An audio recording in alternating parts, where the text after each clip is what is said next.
이 시간에는 요한계시록 14장 13절부터 20절 말씀까지 읽었습니다.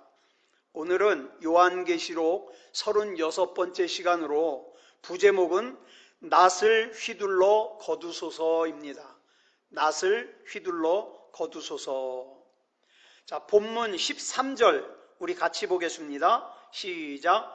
또 내가 들으니 하늘에서 음성이 나서 이르되 기록하라. 지금 이후로 주 안에서 죽는 자들은 복이 있도다 하시매 성령이 이르시되 그러하다. 그들이 수고를 그치고 쉬리니 이는 그들의 행한 일이 따름이라 하시더라. 이 말씀은 주로 우리가 장례 예배를 드릴 때 봉독하는 말씀이죠. 우리가 여기서 먼저 잊지 말아야 될 것은 지금 이 말씀이 누구에게 주어지고 있느냐? 반모섬에서 유배 생활하고 있는 사도 요한에게 이 말씀이 주어지고 있다는 사실이에요. 그런데 보니까 하늘에서 음성이 나기를 뭐라고 말씀하고 있느냐? 기록하라. 이렇게 말씀하고 있어요. 기록하라. 왜 그랬을까요? 여러분, 우리가 이 앞으로 좀 거슬러 올라갈 필요가 있어요. 요한계시록 1장에서 우리가 19절을 나누면서 하나님께서 사도 요한에게 뭐라 그랬죠? 기록하라 그랬어요. 기록하라. 같이 읽어볼까요? 시작. 그러므로 내가 본 것과 지금 있는 일과 장차 될 일을 기록하라. 그래서 사도 요한은 기록하고 있었어요. 그런데 분명히 이미 기록하고 있는 사람에게 또 뭐라 그래요? 기록하래요. 우리 옛말에 하던 일도 멍석 깔아주면 안 한다는 말이죠. 잘 하고 있는데 하라 그러면 싫어요. 아이가 맘 잡고 공부하고 있는데 하필이면 그 타이밍에 엄마가 야, 너 공부 안 해? 공부 좀 해. 그러면 어떻게 해요? 채 탁 덮어요. 네. 하려고 그러는데 공부하라니까 싫은 거예요. 자, 그러면 여기서 왜 받아 적고 있는 요한에게 기록하라고 강조하셨을까요? 중요하니까. 그러면 뭘 강조했는가? 자, 본문 13절 같이 읽겠습니다. 시작. 지금 이후로 주 안에서 죽는 자들은 복이 있도다 하시매 성령이 이르시되 그러하다. 그들이 수고를 그치고 쉬리니 이는 그들의 행한 일이 따름이라 하시더라. 자, 여기 보면 할 것도 같고 또 모를 것도 같은 말씀이 나와요. 뭐냐면 지금 이후로 주 안에서 죽는 자들은 복이 있도다. 무슨 뜻일까요? 언뜻 생각하면 그래, 내가 예수님을 구주로 영접하기 전에 죽었으면 지옥 가니까 안 됐지. 그런데 이제는 내가 예수님을 구주로 영접했으니까 나는 이제 주 안에서 죽으면 영원한 생명이 보장되어 있기 때문에 복이야. 이런 뜻으로 받아들일 수 있어요. 이것도 틀린 말은 아니에요. 그런데 우리가 이 말씀을 좀 더 정확하게 알아야 될 필요가 있어요. 왜 주 안에서 죽는 자들이 복이 있을까?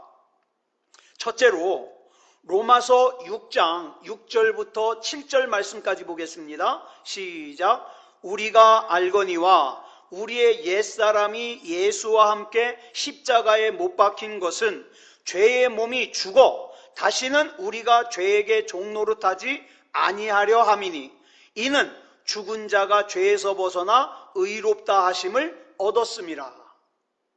자, 여러분께 질문을 드려보고 싶어요. 여러분은 죽었습니까? 살았습니까? 네? 죽었습니까? 살았습니까? 죽었다고 하자니 현실적으로 좀 아닌 것 같고, 살았다고 하자니 뭔가 이 말씀하고 안 맞는 것 같고, 그죠? 여러분, 이 로마서 6장 6절로 7절의 말씀에 비추어 저와 여러분은 죽었습니다. 어떻게 죽었죠? 예수님께서 십자가에서 죽으실 때 우리 옛사람이 예수님과 함께 십자가에 못 박혀 죽었습니다. 그런 의미에서 우리는 죽은 사람이에요. 예? 죽은 거예요. 우리가 흔히 이것에 대하여 이런 비유를 합니다. 여러분, 종이 이 당시 예수님 당시에 종이 되는 경우가, 이 사도 요한 당시도 마찬가지예요. 종이 되는 경우가 세 가지가 있다 그랬어요. 하나는 종의 자식으로 태어나거나, 또 하나는 돈을 빌렸는데 못 갚거나, 또 하나는 전쟁에서 포로가 되거나, 그러면 종이 돼요. 근데 문제는 한번 종이 되잖아요. 그러면 그 자식은 다 종이에요. 그러면 이 종에서 벗어날 수 있는 방법이 딱 하나가 있어요. 어떻게 해야 되냐? 죽어야 돼요. 죽으면 종에서 벗어날 수 있어요. 여러분, 애굽에서 종살이를 하던 이스라엘 백성들이 홍해를 건넙니다. 근데 이 홍해를 건너는 사건을 고린도전서 10장에 보면 뭐라고 표현하고 있느냐? 세례래요. 세례. 왜 세례냐? 이스라엘 백성이 홍해를 건널 때 애굽의 입장에서 보면 어때요? 홍해 속으로 들어가잖아요. 이건 죽는 거예요. 근데 가나안 입장에선 뭐예요? 홍해에서 살아나오잖아요. 그래서 세례라는 거예요. 그래서 이것을 기록하고 있는 고린도전서 10장 1절로 2절을 보면 이렇게 설명하고 있습니다. 시작. 형제들아, 나는 너희가 알지 못하기를 원하지 아니하노니 우리 조상들이 다 구름 아래에 있고 바다 가운데로 지나며 모세에게 속하여 다 구름과 바다에서 세례를 받고, 그러니까 세례는 뭡니까? 세상에 대하여 죽는 거예요. 하나님의 나라에 대하여 사는 거예요. 그런데 내가 여전히 내 속에 욕심이 살아있어요? 미움이 살아있어요? 음란이 살아있어요? 이거 문제죠. 내가 지금 완전히 안 죽은 거예요. 그래서 오늘 본문 13절에서 뭐라 그러는 거예요? 줄친 것만 시작. 주 안에서 죽는 자들은 복이 있도다. 주 안에서 교회 다니는 자들이 아니에요. 주 안에서 죽는 자들이 복이 있어요. 이유는 우리 죄 때문에 그래요. 여러분, 우리 잘 알잖아요. 교회 다니면서 죄 짓는 사람 얼마나 많아요. 더 문제는 교회 다니면서 죄 짓고 회개 안 하는 사람 얼마나 많아요. 그렇죠? 그러니까 주 안에서 교회 다니는 사람의 복이 있다 그러지 않고 어떻게 해요? 죽는 자들이 복이 있다. 왜? 죄는요, 죽어야만 새 것이 될 수 있기 때문에 그래요. 죽어야만. 그리고 우리가 죽어야 되는 두 번째 이유는 우리를 위하여 죽어주신 예수님께서 부활의 첫 열매가 되셨기 때문이에요. 여러분, 여기서 말하는 첫, 이건 뭐냐면 순서상 첫 번째라는 의미가 됩니다. 그러면 예수님께서 순서상 첫 열매가 되셨으니까 두 번째, 세 번째가 있겠죠. 이 말은 다시 말해서 예수님이 대표성의 원리를 가지는 거예요. 예수님이 부활한 생명의 대표가 되는 거예요. 대표가. 예수님께서 대표로 죽음의 권세를 이기시고 부활하셨습니다. 그래서 그 다음 이어지는 부활의 약속이 우리에게 있어요. 우리에게. 우리가 이 약속 안에 머물기 때문에 죽음이 두렵지 않은 거예요. 여러분, 마귀가 저와 여러분을 가장 협박하는 무기가 뭔지 아십니까? 죽음이에요. 근데 우리는 이 죽음을 이길 수 있다 이 말입니다. 이것이 본문 13절에서 줄친 것만 다시 시작. 지금 이후로 주 안에서 죽는 자들은 복이 있도다. 이렇게 말씀하신 이유예요. 그 다음에 이제 성령님께서 말씀하시는 것이 이어지는데 뭐라 그랬습니까? 줄친 것만 시작. 성령이 이르시되 그러하다. 여러분, 여기서 그러하다, 이걸 헬라어로 뭐라 그럴까요? 이게 우리가 잘 아는 아멘이에요. 아멘. 여러분, 교회는 아멘이 많아야 됩니다. 성도는 아멘이 많아야 됩니다. 그런데 아멘을 할 때와 하지 말아야 될 때는 구분해야 돼요. 여러분, 제가 자란 평화교회는 아멘 권사님이라고 계셨어요. 아멘 권사님. 이 권사님이 참 좋아요. 무슨 장난을 해도 웃어요. 근데 이분이 왜 아멘 권사님인가? 꼭 교회 오면은요, 요 가운데 맨 앞에 앉아요. 그 평화교회의 외부에서 설교하러 오시잖아요. 당황해요. 왜냐하면 얼마나 아멘 소리가 큰지. 목사님 한마디만 끝나면 아멘 아멘 하는데 그 소리가요 쩌렁쩌렁해요, 권사님이. 근데 한 번은 이런 일이 있었어요. 이 권사님이 또 하나 잘하는 게 있는데 설교 시간에 졸아요. 근데 설교 시간에 졸다가 돌아가신 이기원 목사님이 여러분 가운데 지옥 가고 싶은 사람 있습니까? 없다는 걸 강조하기 위해서 지옥 가고 싶은 사람 있습니까? 그랬더니 한 분이 아멘을 하는 거예요. 권사님. 아멘. 그래서 막 예배 시간에 얼마나 폭소가 터졌는지 목사님도 웃으시느라고 설교를 못 하셔요. 그런 일이 있었어요. 근데 이분이 돌아가실 때 얼마나 복 있게 돌아가셨게요. 예배 주일날 예배 다 드리고 주말 드라마 다 보고 그 다음에 목욕 싹 하시고 아이 나 피곤하다 나 가서 잘난다 그러고 들어가셔서 주무시다 돌아가셨어요. 세상에 마지막 모습을 보러 갔는데 예배를 드리러 보러 갔는데 그 모습이 얼마나 복 있고 평안한지. 이 아멘 권사님이에요. 근데 다 좋은데 아멘 할 때와 안 할 때는 구분해야 된다. 자, 그러면 오늘 본문 13절에 보니까 누구도 아멘 했어요? 성령님도 아멘 했어요. 아멘. 근데 우리가 뭐라고 아멘을 안 합니까? 너무 점잖은 거예요. 로마서 10장 10절을 보면 뭐라 그랬습니까? 줄친 것만 시작. 입으로 시인하여 구원에 이르느니라. 여기서의 구원은 영혼 구원만 뜻하는 것이 아니라 문제로부터의 구원도 뜻해요. 문제로부터의 구원.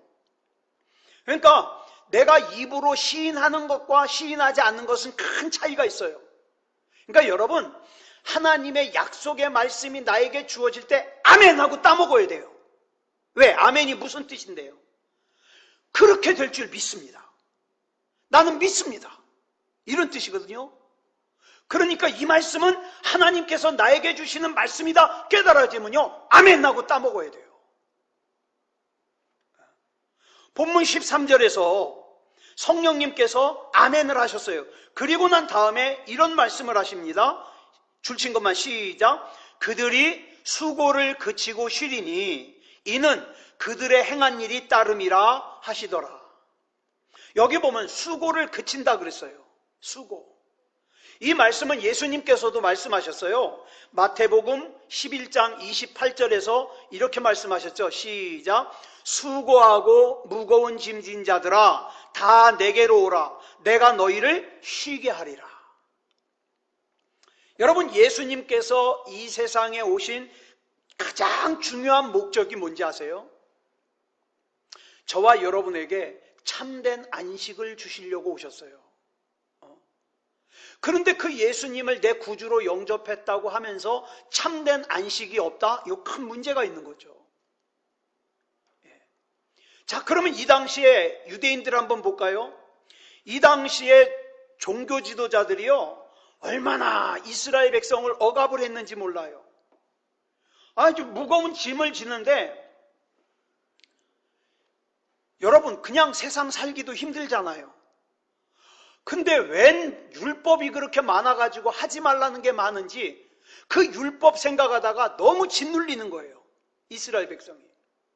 그래서 그 이스라엘 백성에게 예수님께서 하시는 말씀이에요. 여러분, 이스라엘 백성들이 지켜야 되는 율법이요 총 정리된 것만 처음에 만들기는 한 3,000 몇 개가 되는데 그걸 줄이고 정리하고 해가지고 몇 개로 줄였냐? 613개로 줄였어요. 근데 이 613개의 율법 중에서 하라, 이거 해라, 이게 248가지. 하지 마라, 365가지. 그래서 율법이 613개예요. 근데 문제가 있어요. 이렇게 이스라엘 백성들을 온갖 율법으로 무겁게 얽어매 놓고 정작 종교 지도자들은 안 지켜요. 지네들은 안 지켜요. 여러분, 근데 사실 우리 인간이 완벽하게 이 율법을 지키면서 산다는 거 불가능해요. 근데 불가능한 걸 만들어 놓고 어떻게 해요? 이스라엘 백성들을 억압하는 거예요. 짓누르는 거예요. 그리고 자기네들은 안 지켜요. 뒤에서 몰래 죄 짓는 거예요. 그래가지고 이스라엘 백성들의 삶이 피폐해졌어요. 여러분 한번 생각해 보세요. 신앙생활 하면 어떻게 해야 돼요? 당연히 신앙생활 하면 할수록 행복해야 돼요. 담대해야 돼요. 평안해져야 돼요. 근데 자꾸 이상하죠? 신앙생활 하면서 자꾸 뭔가에 쫓겨요. 압박을 느껴요. 불안해요. 답답해요. 화딱지가 나요. 이게 뭔가 지금 뭐가 잘못되고 있는 거죠? 그런데다가 정치적으로요, 이스라엘이 로마의 식민지였어요. 옛날 우리나라가 일제에서 살았던 것처럼. 그래서 이 당시에 법을 보면 이런 법이 있어요. 예를 들어서 로마 사람이 무거운 짐을 가지고 가는데 무거워요. 근데 앞에 유대인이 지나가요. 그러면 그 유대인을 불러서 그 짐을 지고 가게 해요. 로마 사람은 언제든지 누구든지 그 유대인을 노예처럼 사용할 수 있는 권한이 있었어요. 법적으로. 그러니 얼마나 힘들었겠어요, 유대인들이. 그래서 예수님께서는 그런 이스라엘 백성에게 자유와 쉼을 주시려고 오셨습니다. 그래서 여러분, 우리가 알아야 될 것이 있어요. 절대 우리 신앙생활이 짐이 되면 안 돼요. 저는요, 목사지만 제 자식한테도요, 너 이거 예배 안 드려? 얘기 잘 안 해요. 너 왜 기도 안 해? 잘 안 해요. 왜요? 짐이 되면 안 되니까. 자기가 경험하는 거예요. 아, 내가 신앙생활을 왜 잘해야 되는구나? 경험하는 거예요. 아, 내가 왜 11조 생활을 해야 되는 거구나? 경험하는 거예요. 그러면 이제 그것이 짐이 되지 않고 어떡합니까? 하나님과 나와의 관계가 되는 거예요. 이게 진짜 신앙생활이거든요. 그런데 지금 이스라엘 백성, 유대인들에게 이 율법주의가 수고하고 무거운 짐이 돼버렸어요. 그러면서 예수님께서 30절에서 뭐라고 말씀하십니까? 마태복음 11장 30절에서 시작. 이는 내 멍에는 쉽고 내 짐은 가벼움이라 하시니라. 이 말씀 잘 보세요. 예수님께서는요, 우리가 자꾸 착각하는 게 있어요. 내가 기도하면, 내가 하나님 앞에 하나님을 부르면 내 짐이 없어질 거야. 없어지는 게 아니에요. 예수님께서는 우리가 진 짐을 벗겨주신다고 하지 않았어요? 어떻게 한다고 그랬어요? 바꿔주신다고 그랬어요. 짐을 바꿔주신대요. 어떤 짐으로요? 예수님의 멍에로요. 이제는 하나님의 말씀에는 없는 쓸데없는 짐으로 무거워하면 안 돼요. 하나님의 말씀에 나오는 말씀의 멍에만 져야 돼요. 그러면 예수님의 멍에의 특징이 뭡니까? 예수님의 멍에의 특징, 사랑이에요. 하나님을 사랑해서 내가 예배 드리는 거예요. 사람을 사랑하니까 어떻게 해요? 봉사하는 거예요. 헌신하는 거예요. 그 외에 다른 것이 목적이 되면 그 순간부터 뭐가 돼요? 수고하고 무거운 짐이 되는 거예요. 예배도 짐이 되고 사람을 섬기는 것도 짐이 되고. 우리 예수님이 원하시는 게 그게 아니거든요. 자, 본문 14절 보겠습니다. 시작. 또 내가 보니 흰 구름이 있고 구름 위에 인자와 같은 이가 앉으셨는데 그 머리에는 금면류관이 있고 그 손에는 예리한 낫을 가졌더라. 이거 보면 좀 어려운 말씀이 나와요. 예수님께서 어디에 앉으셨어요? 구름 위에 앉아 계시대요. 우리가 요한계시록을 이해하기 위해서는 요한계시록 또 다니엘서 이런 것들은 묵시문학이라 그랬거든요. 묵시문학의 형태를 우리가 먼저 알아야 돼요. 묵시문학의 형태는 어떤 내용을 기록할 때 반드시 둘 중에 하나 초점을 맞춰요. 그 둘 중에 하나가 뭐냐? 종말을 초점으로 맞추던가 구원을 초점으로 맞추던가. 자, 그리고 이 묵시 문학에서 앉으셨다는 뜻은 뭘 뜻한다 그랬어요? 통치, 일어섰다는 건 싸운다. 그죠? 기억나시죠? 근데 여기 앉으셨다 그랬어요. 그리고 예수님의 머리에는 금면류관이 있다 그랬어요. 그리고 손에는 예리한 낫을 들고 있다 그랬어요. 자, 보세요. 앉으셨다 뜻 알겠어요. 이제 금면류관 알겠어요. 왕이니까. 여기 어려운 게 뭐예요? 예리한 낫. 여러분, 예수님이 낫을 들고 있어요. 이게 어울려요? 안 어울려요? 앞만 읽어봐도 안 어울려요. 옛날에 보면은 죽음의 사자가 낫 들고 다니잖아요. 예. 뭐 예수님이 죽음의 사자예요? 아니잖아요. 안 어울려요. 그렇다면 왜 예수님께서는 어울리지 않는 낫을 들고 계실까? 이걸 우리가 좀 이유를 알아야 돼요. 스가랴 5장 1절부터 2절 말씀까지 보겠습니다. 시작. 내가 다시 눈을 들어 본즉 날아가는 두루마리가 있더라. 그가 내게 묻되 내가 무엇을 보느냐 하기로 내가 대답하되 날아가는 두루마리를 보나이다. 그 길이가 20규빗이요 너비가 10규빗이니이다. 여기 보니까 두루마리가 날아가요. 우리가 성경을 보면 성경은요, 구약 성경은 뭘로 기록되어 있느냐? 히브리어로 기록되어 있어요. 신약 성경은 헬라어로 기록되어 있어요. 그리고 중간에 약간은 아람어로 기록되어 있어요. 그런데 나중에 그리스 문화, 이 그리스 문화를 우리가 헬라 문화라고 그러거든요. 이 그리스 문화의 영향을 받은 문화권에서 무슨 작업을 했느냐? 야, 히브리어로 기록되어 있는 성경이 헬라어로 기록되어 있는 성경이 히브리어로 기록되어 있는 성경이 아람어로 기록되어 있는 성경이 야, 읽기가 힘들어. 그러니까 우리 그걸 갖다가 다 뭘로 번역을 하자? 헬라어로 번역을 하자. 그래가지고 사람들이 모여가지고 구약을 갖다가 번역하기 시작했어요. 그렇게 해서 번역된 성경을 뭐라 그러냐? 70인역이라 그래요. 70인역. 네. 근데 이 70인역이요, 번역 성경인데 성경 내용을 쉽게 이해하기 아주 좋은 자료예요. 이 70인역을 보면 스가랴 5장 1절로 2절을 갖다가 번역을 하면서 두루마리를 갖다가 뭐로 번역을 했냐? 낫이라고 번역했어요. 낫. 자, 그러면 여러분 한번 여쭙겠습니다. 여러분 이 정도는 알 것 같아요. 두루마리는 뭘 뜻해요? 두루마리, 이렇게 뚫뚫 말려있는 두루마리 뭘 뜻할 것 같아요? 예, 하나님의 말씀, 두루마리예요. 근데 이 두루마리가 낫이에요. 그러니까 낫은 뭐예요? 곧 하나님의 말씀이에요. 자, 그리고 오늘 본문 14절에서 예수님께서 손에 예리한 낫을 가졌더라. 그럼 뭐예요? 하나님의 말씀, 예리한 하나님의 말씀을 가졌다는 뜻이에요. 자, 그러면 그냥 이해하기 쉽게 두루마리라 그러든가 말씀이라 그러지 왜 낫이라 그랬을까? 여러분, 낫이 하는 역할이 뭐예요? 지금 이 한 단어에 여러 가지 의미를 담고 있는 거예요. 낫이 하는 역할이 뭐예요? 가을에 추수할 때 쓰잖아요. 그죠? 낫은요, 추수를 하는 도구예요. 자, 요한복음 4장 35절을 보면 이런 말씀이 나와요. 줄친 것만 시작. 너희 눈을 들어 밭을 보라. 휘어져 추수하게 되었도다. 누가복음 10장 2절 말씀 시작.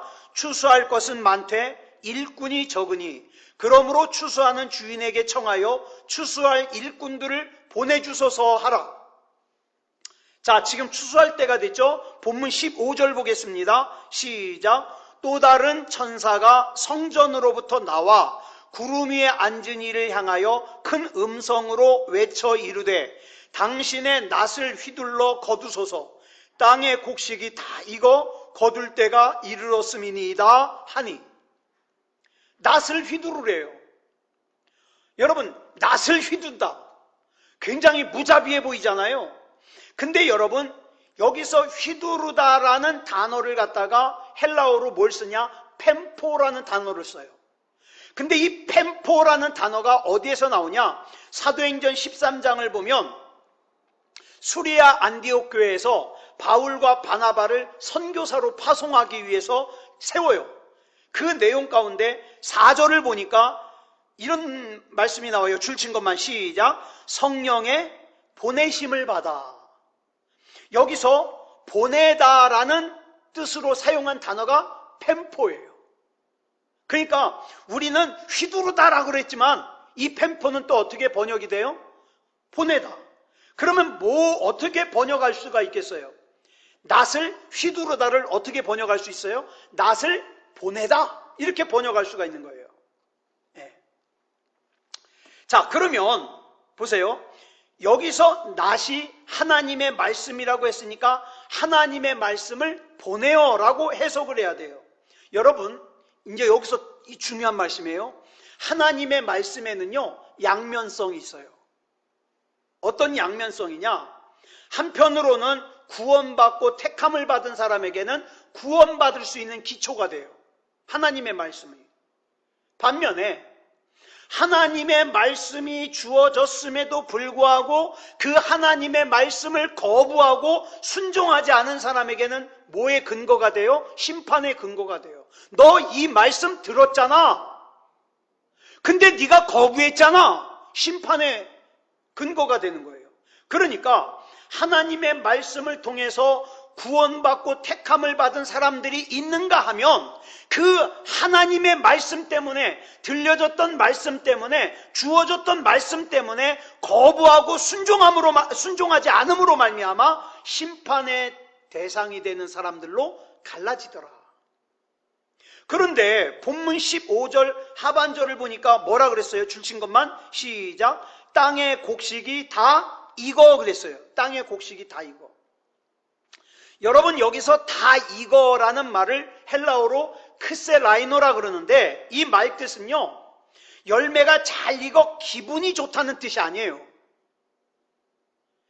이제 막 심판이요, 끝까지 왔다 이 말이에요. 끝까지 왔다. 이 말을 당시 농사 짓는 사람들의 입장에서 설명을 드릴게요. 농부들이 농사를 짓습니다. 드디어 농사를 지은 곡식이 다 자라서 익어갈 때쯤 되잖아요. 그러면 팔레스타인은요, 땅이 마르기 시작해요. 땅이 말라요. 그 다음에 곡식 주변에 있는 잡초들이 말라가기 시작해요. 하얗게. 예.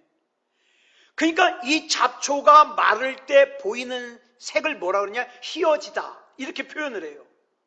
여러분, 요한복음 4장 35절에 보면 줄친 것만 시작. 너희 눈을 들어 밭을 보라. 희어져 추수하게 되었도다. 이 말씀이 이런 뜻이에요.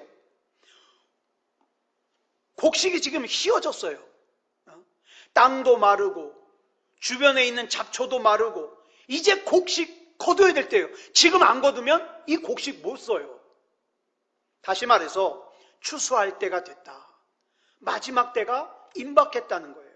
그러므로 본문 15절에 보니까 땅의 곡식이 다 익어. 이거는 곡식 이외의 것이 다 마르고 시들어서 피폐해졌다는 뜻이에요. 근데 여러분, 우리가 살고 있는 이 세상이 지금 그렇거든요.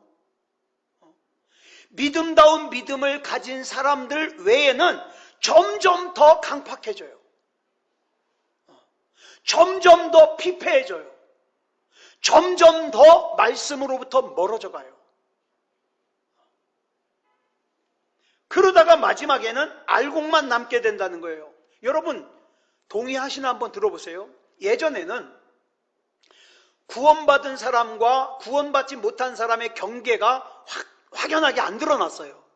그렇죠? 안 드러났어요. 그런데 갈수록 어때요? 갈수록 그 경계가 선명해져요. 구원받을 만한 믿음이 있는 사람과 그렇지 못한 사람들의 경계가 갈수록 분명해지고 있어요.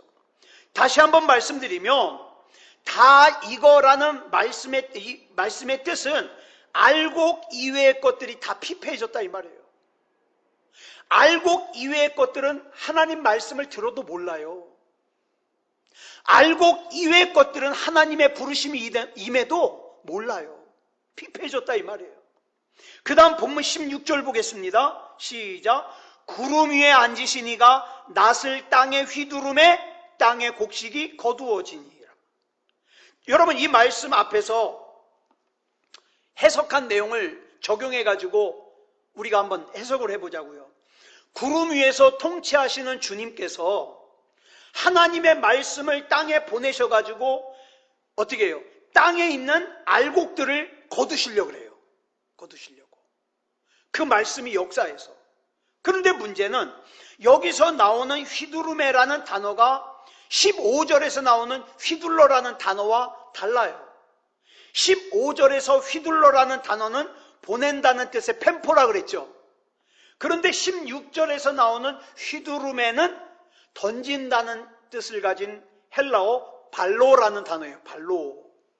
그러니까 하나님의 말씀을 던진다는 거예요. 던진다. 예? 왜? 급하니까. 여러분, 호에 막 급한 사건이 있을 때 어떻게 호에를 갖다가 일일이 막 이렇게 줍니까? 막 뿌리잖아요. 급하니까. 급한 거예요. 막 던지는 거예요. 그러니까 보낸다는 뜻의 펜포라는 단어보다 더 급하고 더 강력한 표현이에요. 이렇게 하나님의 말씀이 던져지면 구원을 받을 자와 심판을 받을 자가 확연하게 구분이 된다는 거죠. 그래서 사도 바울이 고린도전서 1장 18절에서 고린도 교회 성도들에게 이런 말을 해요. 시작. 십자가의 도가 멸망하는 자들에게는 미련한 것이요 구원을 받는 우리에게는 하나님의 능력이라. 같은 말씀이에요. 이 십자가의 도가 뭐예요? 이게 낫이에요. 말씀이에요. 두루마리예요. 이 말씀이 주어졌을 때 멸망하는 사람은 그 말씀을 무시해요. 거부해요. 그래서 멸망하는 사람들의 입장에서는 이 하나님의 말씀이 참 얼토당토 않고 미련하고 무식하고 상식에도 어울리지 않는 그런 말씀으로 받아들여요. 하지만 구원을 받는 사람은요, 아니에요. 하나님, 이 말씀을 믿습니다. 세상 사람들은 다 불가능하다고 해도 하나님께서 나에게 이 말씀을 주신 것은 하나님께서 역사하시기 위함이니 믿습니다. 그리고 받아들여요.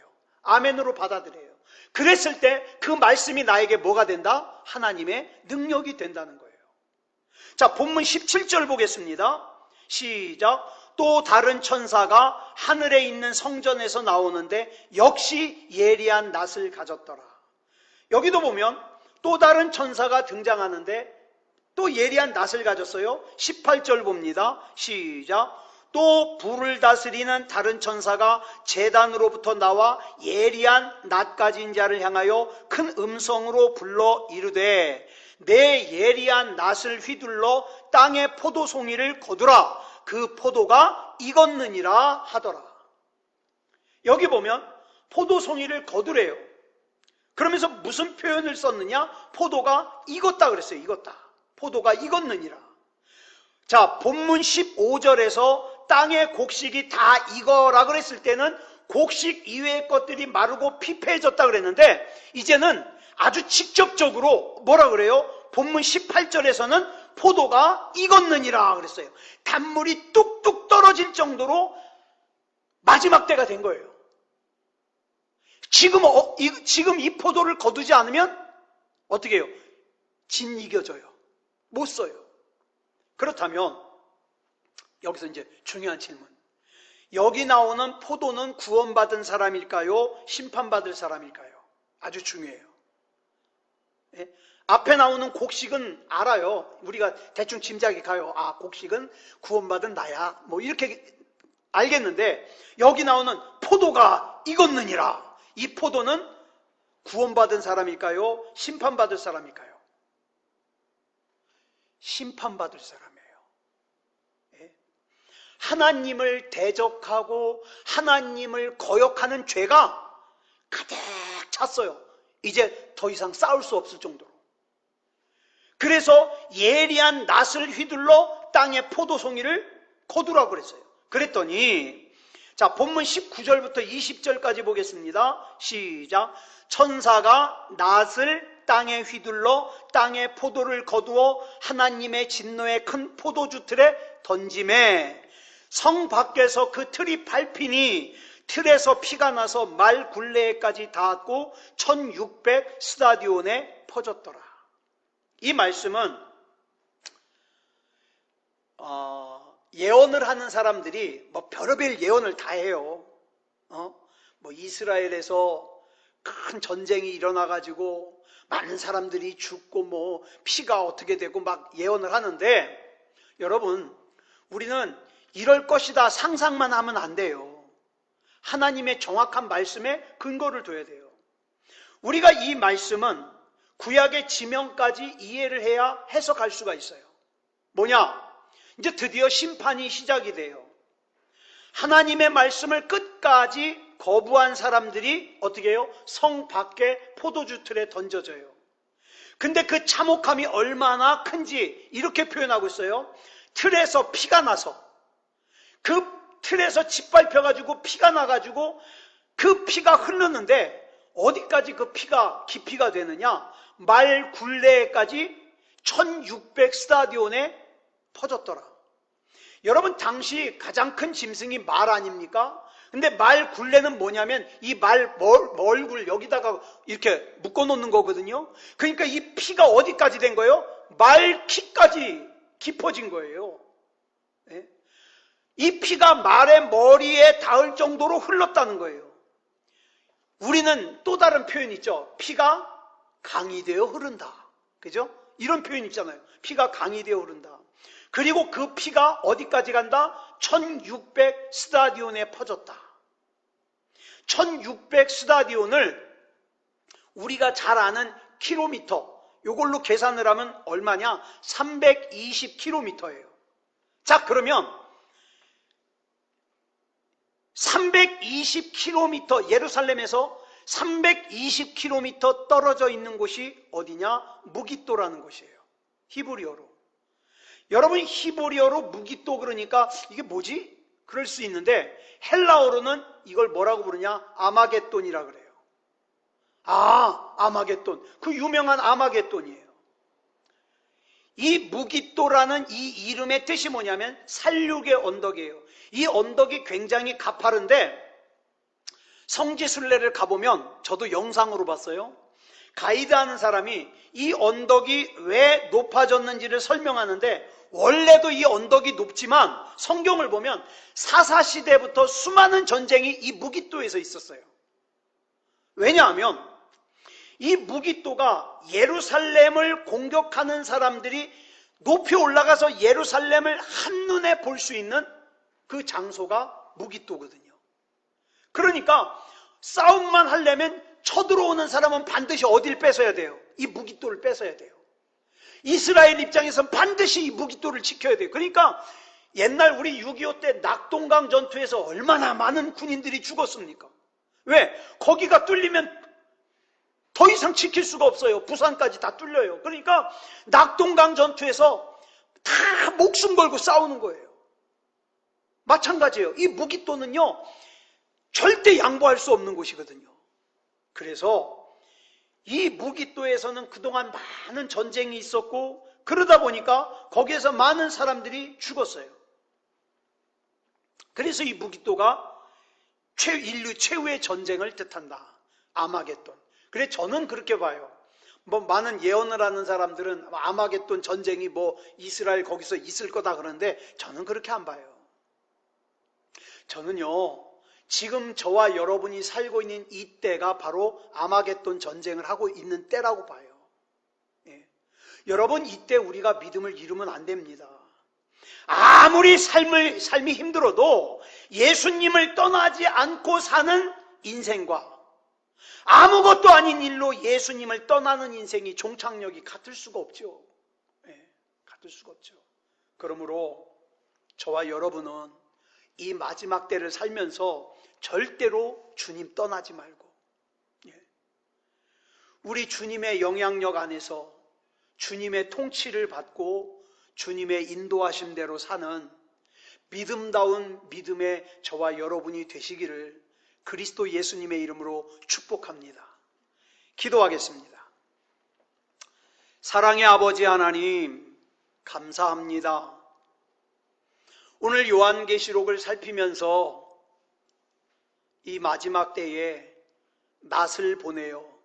하나님의 말씀을 보내요.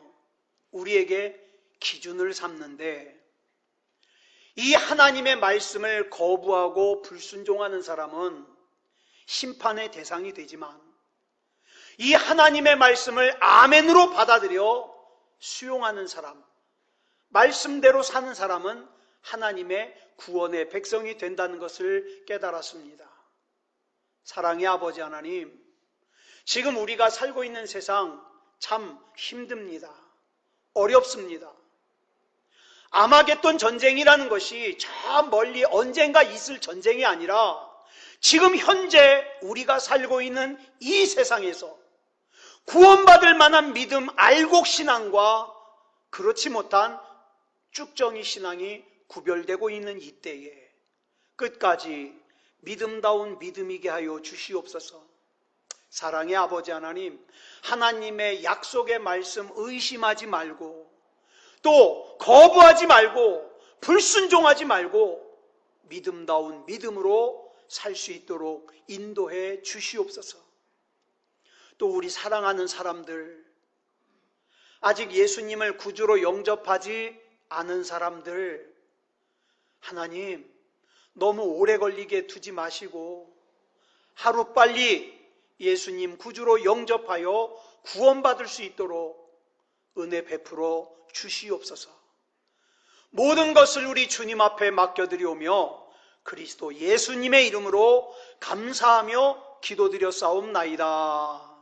아멘.